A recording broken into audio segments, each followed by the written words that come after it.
दर्पण की फोकस दूरी और वक्रता त्रिज्या में संबंध, फोकस दूरी f और वक्रता त्रिज्या r में जो संबंध है f = r/2, उसको गणितीय रूप से प्राप्त करना। आइए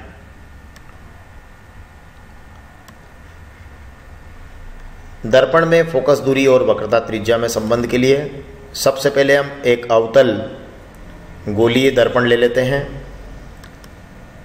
ये अवतल गोलीय दर्पण हमारा होगा MPN, जिसमें ये हमारा परावर्तक सतह है जो अंदर की ओर दबी हुई और चमकीली है और इसके पीछे की सतह पर पॉलिश की हुई है। P इसका ध्रुव है, F इसका फोकस है और C इसका वक्रता केंद्र है और PK ये मुख्य अक्ष है। तो P ध्रुव, F फोकस, C वक्रता केंद्र और PK मुख्य अक्ष है। ये हमें ये बताना है कि ध्रुव और फोकस के बीच की जो दूरी है जिसे हम कहेंगे फोकस दूरी, और साथ में हमें बताना है कि ध्रुव और वक्रता केंद्र तक की जो दूरी है जिसे हम वक्रता त्रिज्या कहते हैं, इन दोनों में आपस में क्या संबंध है। मतलब हमें संबंध बताना है PF दूरी में और PC दूरी में। PF की दूरी को हम F ही कह देंगे फोकस दूरी, और PC की दूरी को हम R कह देंगे। तो हमें इस PF और PC की दूरी में संबंध बताना है। अब हम क्या करेंगे देखिएगा, हम एक प्रकाश की किरण मुख्य अक्ष के समांतर आपतित करेंगे जो दर्पण से परावर्तित, ये देखिए मुख्य अक्ष के समांतर है प्रकाश की किरण, ये प्रकाश की किरण हमारी मुख्य अक्ष के समांतर है। ये जो दर्पण से परावर्तन के पश्चात फोकस से होकर गुजरेगी, इस किरण का नाम हमने दिया है AB। ये हमारी आपतित किरण है जो मुख्य अक्ष के समांतर आई है, और चूंकि दर्पण पर आई है इसलिए हम इसको क्या नाम दे रहे हैं, आपतित किरण। तो ये हमारी आपतित किरण है और ये दर्पण से परावर्तन के पश्चात ये फोकस से होकर गुजर गई, तो ये परावर्तन के बाद आई है किरण, इसलिए इस किरण को हम कहेंगे परावर्तित किरण। इस परावर्तित किरण का हमने नाम दिया है BD। आपतित किरण हमारी है AB और परावर्तित किरण हमारी है BD। अब बच्चों ये तो आपको समझ में आ गया कि ये आपतित किरण है AB। ये भी समझ में आया कि टकराने के बाद जो लौट कर आई है वो परावर्तित किरण है, तो ये BD है। इनके नाम आप याद रखेंगे, ये आपतित किरण और ये परावर्तित किरण। जानते ही आप मुख्य अक्ष के समांतर आएगी तो फोकस से होकर गुजरेगी, तो ये फोकस से होकर गुजर गई। अब हम CB को मिला लेते हैं, ये हमारा हो जाएगा अभिलंब। तो देखिए बच्चों अब 3 किरणें हमारे पास हो गई। AB कौन सी है बताइए, बोलिए, आपतित किरण। BD परावर्तित किरण, गुड। और CB क्या हो गया, हाँ अभिलंब। तो ये आपतित किरण और ये अभिलंब, ये परावर्तित किरण और ये अभिलंब। तो आपतित किरण और अभिलंब के बीच के कोण को क्या कहते हैं बच्चों, फिर से सोच के बताइए। आपतित किरण और अभिलंब के बीच का कोण, ये कोण कौन सा कोण होता है, आपतन कोण। तो यहां देख लीजिए ये जो एंगल 1 है ये हमारा आपतन कोण है, ये वाला। इस एंगल का नाम भी बोल सकते हैं अपन ABC। तो एंगल 1 हुआ हमारा आपतन कोण और एंगल का नाम हुआ ABC। तो ये हमारा आपतन कोण हो गया। अब फिर से देखिएगा एक बार, ये आपतित किरण और ये अभिलंब के बीच का कोण, ये आपतन कोण एंगल 1 और इसका नाम है ABC। अब हम देखेंगे कि ये हमारी BD परावर्तित किरण है और CB अभिलंब है। तो परावर्तित किरण और अभिलंब के बीच का कोण हमारा होगा परावर्तन कोण। तो ये हमारा कोण हो जाएगा परावर्तन कोण, ये वाला देखिए आप, ये वाला एंगल 2 कोण 2। तो ये परावर्तन कोण हो गया, ये परावर्तित किरण BD और ये अभिलंब CB, इसके बीच का कोण ये परावर्तन कोण। तो ये हमारा है आपतन कोण और ये हो गया हमारा परावर्तन कोण। और हम जानते हैं परावर्तन के नियम से कि आपतन कोण का मान सदैव परावर्तन कोण के मान के बराबर होता है। तो ये दोनों एंगल, ये एंगल और ये एंगल आपस में बराबर है।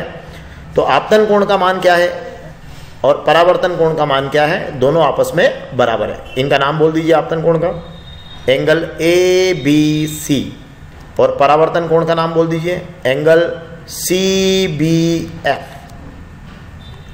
कोण 1 बराबर कोण 2, ये देखिए एंगल ABC इधर देखिए is equal to angle CBF 1 बराबर 2, समीकरण नंबर हमारी हो गई 1।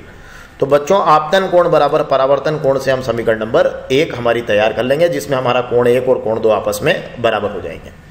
अब आप यहां ध्यान से देखिए, ये जो एंगल 1 है ये इस त्रिभुज में किसी और कोण के बराबर भी है।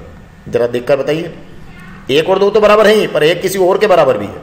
देखिए किसके बराबर है, इसके। क्यों? बिल्कुल सही, ये इस एंगल 3 के बराबर है। देखिए क्यों बराबर है, ये और ये कोण आपस में क्यों बराबर है, क्योंकि ये जो PC रेखा है, ये और ये जो AB रेखा है, ये दोनों समांतर है। तो AB और PC समांतर है और BC उन्हें मिला रही है, इस तरह से ये मिला रही है। ये दो समांतर रेखाएं हैं इस तरह से, और अगर कोई तिर्यक रेखा या तिर्यक छेदी रेखा उन्हें प्रतिच्छेद करती है तो फिर उनके एकांतर खंडों में बने हुए कोण बराबर होते हैं, मतलब लाइन के उस तरफ और लाइन के इस तरफ। तो ये AB और PC समांतर थी और BC ने उन्हें मिलाया, तो ये कोण और ये कोण बराबर हो जाएंगे, मतलब एंगल 1 इज इक्वल टू हो जाएगा एंगल 3। अब एंगल 1 का नाम क्या है, ABC, 3 का नाम बोल दीजिए BCF। तो ये हमारा हो जाएगा angle ABC is equal to angle BCF। क्यों? क्योंकि AB और PC समांतर है और BC उन्हें मिला रही है। तो AB समांतर PC, AB समांतर PC और BC उन्हें मिलाती है, इसलिए दो कोण आपस में बराबर हो गए। तो अभी हमने सीख लिया कि 1 2 के बराबर है और 1 3 के बराबर है। तो इसका मतलब बिल्कुल ये हो गया कि 2 और 3 कोण आपस में बराबर है, मतलब ये त्रिभुज के अंदर के दोनों कोण आपस में बराबर हो गए। अब ये पहला अंदर वाला कोण कौन सा था हमारा, CBF, ये वाला देखिए, ये 2 नंबर बोलिए इसको, CBF, ये हमारा कोण 2 था। और कोण 3 कौन सा हमारा, BCF, ये दोनों कोण आपस में बराबर हो गए। क्यों बराबर हो गए? क्योंकि ये कोण 2 भी कोण 1 के बराबर है और कोण 3 भी कोण 1 के बराबर है, इसलिए हमने कहा कोण ABC बराबर कोण CBF। ये देखिए ABC बराबर CBF, और फिर यही ABC हमने बराबर कर दिया BCF के, इसलिए हमारा ये कोण CBF और कोण BCF आपस में बराबर हो गए, मतलब हमारे अंदर के दो कोण आपस में बराबर हो गए। तो ये हमारा कोण 2 और कोण 3 अर्थात अंदर के दोनों कोण आपस में बराबर हो गए। देखिए उन कोणों के नाम फिर से, कोण 2 का नाम बोलिए CBF, कोण 3 का बोलिए BCF, ये दोनों आपस में बराबर हो गए। देखिए आप, कोण CBF बराबर कोण BCF, ये हमारी हो गई समीकरण नंबर 3। हमने 1 और 2 समीकरणों की सहायता से ये समीकरण नंबर 3 प्राप्त कर ली। अब ये दोनों कोण हमारे बराबर होने से ये दो भुजाएं हमारी बराबर हो गई। ये भुजा हमारी है FC और ये भुजा है हमारी BF। तो ये FC और BF बराबर हो गई। इन कोणों के बराबर होने से ये भुजाएं बराबर हो गई, तो FC बराबर BF। तो इस त्रिभुज की ये भुजा और ये भुजा आपस में बराबर हो गई। लेकिन यहां हमें एक बात देखना होगी कि BF का मापन हमसे संभव नहीं होगा, BF का मापन। तो फिर हम ये यहां अज्यूम करते हैं या मानते हैं कि ये दर्पण का द्वारक बहुत छोटा है, तो छोटा होने के कारण ये B इस P के अत्यंत निकट है, तो फिर हम BF की जगह PF लिख सकते हैं। तो ये BF के प्लेस पर आप लिख दीजिएगा PF। तो ये हमारा जो CF बराबर BF था उसकी बजाय हो जाएगा CF बराबर PF। तो अब ये दोनों एक ही लाइन पर आ जाएंगे, CF बराबर क्या हो जाएगा हमारा, PF हो जाएगा। क्या किया हमने, दर्पण का द्वारक छोटा है यह कहकर BF के स्थान पर क्या लिख दिया है, PF। तो देखिए ये FC बराबर BF था फिर दर्पण का द्वारक छोटा हुआ तो बी एफ की जगह हमने लिख दिया पी एफ, तो अभी हो जाएगा F C is equal to P F. देखिएगा ये हो गया हमारा F C is equal to P F. ये एफ सी है और ये पी एफ है। यहां से भी इस समीकरण से भी पता चल रहा है कि जब ये दोनों लाइनें बराबर है तो इसका मतलब ये मध्य बिंदु है, लेकिन फिर भी थोड़ी सी गणना हमें इसकी करना पड़ेगी। अब यहां तो पी है, एफ सी में पी नहीं आया तो उसमें पी की एंट्री कर दीजिए आप।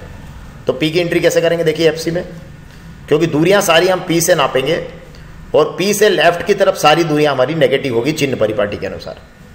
तो हमें एफ सी को मापना है तो ये हो जाएगा P C minus P F. देख लीजिए फिर से एफ सी को, ये एफ सी लिख सकता हूं मैं ऐसा, देखिएगा P C minus P F, ये P C minus P F, इधर पी एफ है, पी एफ को उधर ले जाकर जोड़ दीजिए तो P C is equal to हो जाएगा 2pf। अब यहां भी दिखाई दे रहा है P C is equal to, जब 2pf हो गया तो इसका मतलब ये दूरी दुगनी है, चिन्ह परिपाटी सहित आप इसका मान रख दीजिए। तो पी सी की वैल्यू हम जब रखेंगे तो पी सी हमारी है वक्रता त्रिज्या और इसे हम आर से व्यक्त करते हैं, तो ये हमारी हो जाएगी माइनस आर।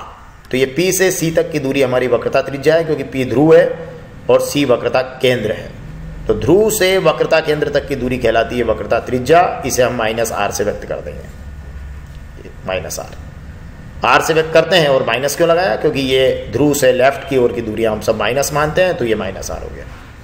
अब हम पी एफ की बात करें तो ये फोकस दूरी है, तो पी एफ हमारी हो गई फोकस दूरी, ये पी एफ, और इसे हम कहेंगे माइनस एफ। तो ये हो गया minus R is equal to minus 2f, और माइनस से माइनस कैंसिल कीजिए, r is equal to 2f, और f की वैल्यू आ गई, f निकाल लीजिए तो r के अपॉन 2 हो जाएगा, f is equal to r upon 2। इसका मतलब ये है कि ये जो फोकस दूरी है f, ये इस वक्रता त्रिज्या r की आधी है। तो हमने ये फोकस दूरी और वक्रता त्रिज्या में इस तरह से संबंध ज्ञात किया, f is equal to r/2। किन किन बातों का हमें खास तौर पर ध्यान रखना है, एक तो हमें MPN हमारा अवतल गोली दर्पण बना देना है, P ध्रुव रहेगा, F फोकस रहेगा, C वक्रता केंद्र रहेगा, और ये PFC से ये जो लाइन जा रही है PK, इसे हम कहेंगे मुख्य अक्ष। एक प्रकाश की किरण मुख्य अक्ष के समांतर डाल दीजिएगा और उसे फोकस से गुजार दीजिएगा। तो ये जो आप मुख्य अक्ष से समांतर किरण डालेंगे, चूंकि ये दर्पण पर आई है इसलिए इसका नाम होगा आपतित किरण, तो ये ए बी हमारी आपतित किरण हो जाएगी। फिर ये जो दर्पण से टकराकर लौटी है ये हमारी परावर्तित हो गई, तो ये हमारी परावर्तित किरण है BD। तो ये आपतित किरण और ये परावर्तित किरण। फिर आप इस वक्रता केंद्र से इस आपतन बिंदु को मिला दीजिएगा दर्पण की सतह पर, तो ये हमारा हो जाएगा अभिलंब। तो अब 3 किरणें हो गई, आपतित किरण, परावर्तित किरण और अभिलंब। अब देखिए ये आपतित किरण और अभिलंब के बीच का कोण आपतन कोण, जिसको हमने एंगल 1 दिया है, और ये परावर्तित किरण और अभिलंब के बीच का कोण परावर्तन कोण, जिसको हमने एंगल 2 कहा है। तो एंगल 1 और एंगल 2 आपस में बराबर हो जाएंगे।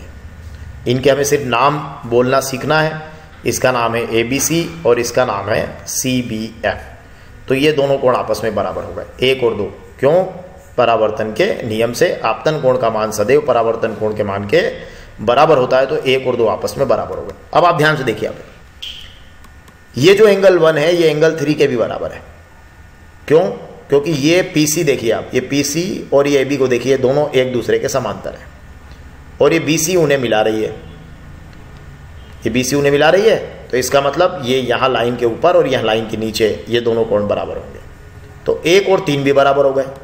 तो हमने देखा कि 1 और 2 को तो हमने परावर्तन के नियम से बराबर कर दिया, और 1 और 3 को हमने बराबर किया कि ये दोनों रेखाएं समांतर है, और चूंकि ये उसे मिला रही है इसलिए दोनों कोण आपस में बराबर है। तो 1 2 के बराबर हो गया और 1 ही 3 के बराबर हो गया। इसका मतलब 2 और 3 आपस में क्या हो गए? बराबर हो गए। 2 का नाम क्या था? CBF, और 3 का नाम क्या है? BCF। ये दोनों बराबर हो गए। अब जब अंदर के 2 कोण बराबर हो गए तो ये 2 भुजाएं भी बराबर हो गई। कौन सी 2 भुजाएं? CF और BF। तो ये CF बराबर BF, ये हो गया CF बराबर BF।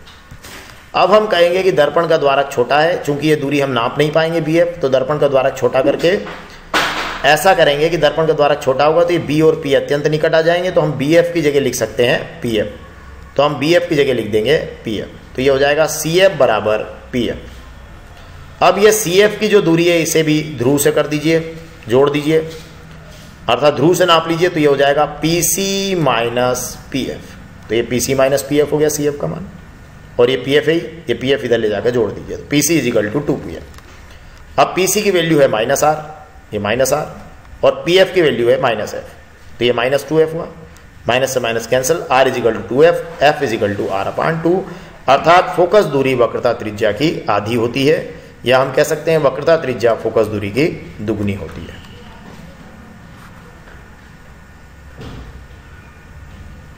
Thank you.